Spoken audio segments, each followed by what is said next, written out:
पीछे से भी वार नहीं करते, जो सिर्फ साजिश करते हैं वो बोले नहीं नहीं कुछ नहीं होगा, ये ऐसा ही बयान दे दिया, कुछ नहीं होगा, कोई नहीं आएगा, कहां से कोई गाड़ी लाकर आएगा, अरे ये तो मजलिस ने एक शोशा छोड़ दिया, कुछ नहीं होगा। लोग हमको भी फोन करके बोलते थे। मैंने उन नौजवानों से कहा कि जब तारीख का ऐलान हो चुका है, अब हम वापस नहीं जाने वाले हैं। बात शुरू हो गए, नहीं नहीं मजलिस दंगा कराना चाहती है, मजलिस दंगा कराएगी। हमने कहा दंगा कराने के लिए हमने कॉल नहीं किया। रसूलुल्लाह सल्लल्लाहु अलैहि वसल्लम रहमतुल लिल आलमीन है, वो रहमतुल मुस्लिमीन नहीं, वो तमाम आलम के लिए रहमत है। He is the profit of Mankind, वो रहमतुल आलमीन है।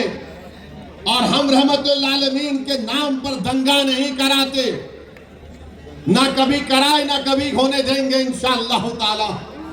मगर जब इम्तियाज जलील पीछे नहीं हटा, मजलिस पीछे नहीं हटी, और जब औरंगाबाद से काफिला गाड़ियों का निकला तो औरंगाबाद की पुलिस, बड़े बड़े महाराष्ट्र के पुलिस वालों ने इम्तियाज जलील को बोला क्या करना चाहते हैं आप? तो इम्तियाज जलील ने कहा कि देखो मैं बंबई जाकर महाराष्ट्र के होम मिनिस्टर को एक मेमोरेंडम देना चाहता हूं कि जिसने ये अनाप शनाप बता उसके, और बोले नहीं केस बुक हो गया। जो मजलिस को बी टीम बोलते, कोल्हापुर का एमपी उनकी बहू ने विड्रॉ कर लिया, शिंदे को नमस्ते कर लिया। अब बी टीम कौन हुए बताओ? अब बी टीम कौन हुए बताओ आप? जिस शख्स ने रसूलुल्लाह सल्लल्लाहु अलैहि वसल्लम के खिलाफ अनाप शनाप बका,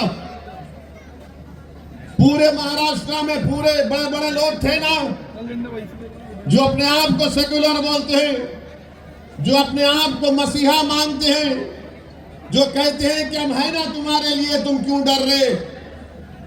मगर किसने एहतजाज बुलंद किया? कोई पार्टी आगे नहीं आई। अगर कोई आगे आया तो इम्तियाज जलील आगे आया। इम्तियाज जलील ने कहा कि हम जुलूस निकालेंगे, हम औरंगाबाद से बंबई जाएंगे। तो ये जो हमारे वोटों को तोड़ने वाले लोग हैं, बीजेपी का नेता, मैं मस्जिद में घुस के मारूंगा। अब आप बताइए, उस पे केस तो बुक हो गया, मगर बोल रहा है मस्जिद में घुस के मारूंगा। आखिर महाराष्ट्र में इतनी छूट कैसे मिल गई इन लोगों को कि कोई एक समुदाय के मजहबी जगह के बारे में कहता है कि मैं मस्जिद में घुस के मारूंगा? आखिर क्या करना चाहते हैं महाराष्ट्र के लोग? क्या यहाँ पर आप दंगे कराना चाहते हैं मोदी जी? क्या करना चाहते हैं महाराष्ट्र में आप?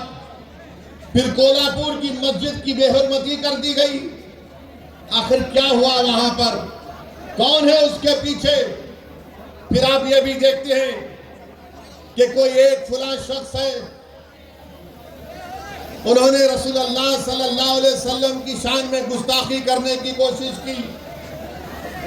उनके बाजू खड़े हो जाते हैं शिंदे और बोलते मैं इनके साथ हूं। अरे आप उनके साथ हैं या महाराष्ट्र के जनता और भारत के संविधान के साथ है? बताओ शिंदे। कोई खड़े होकर अनाप शनाप बकता है, कानून उसके ताल्लुक से कहता है कि किसी को भी इजाजत नहीं है कि वो किसी मजहब के बारे में अनाप शनाप बके। और सारी दुनिया जानती है कि इस्लाम के मानने वालों के लिए प्रॉफेट मोहम्मद सल्लल्लाहु अलैहि वसल्लम हमारे जिस्म से अगर पूरा खून भी निकल जाए तो हमारे लिए कम है। वो है हमारे लिए प्रॉफेट मोहम्मद सल्लल्लाहु अलैहि वसल्लम। मगर कोई एक्शन नहीं लिए, खाली औरंगाबाद में रोक देते तो अमित शाह औरंगाबाद में मैं उनसे जाके मिलूंगा। तो पुलिस वाले बोले नहीं नहीं आप बंबई चले जाओ, क्योंकि हम एक धूलिया के शाह से तंग हैं। अगर आप भारत के होम मिनिस्टर शाह को तंग करेंगे तो हमको तंग कर देगा वो। तो हमने कहा कि धूलिया का शाह है और शाह रहेगा इंशाअल्लाह ताला। मगर अमित शाह अब महाराष्ट्र में आके चीखा मार मार के बोले, ऐसा उंगली उठा के, ऐसा उंगली उठा के, मगर जुलूस गया।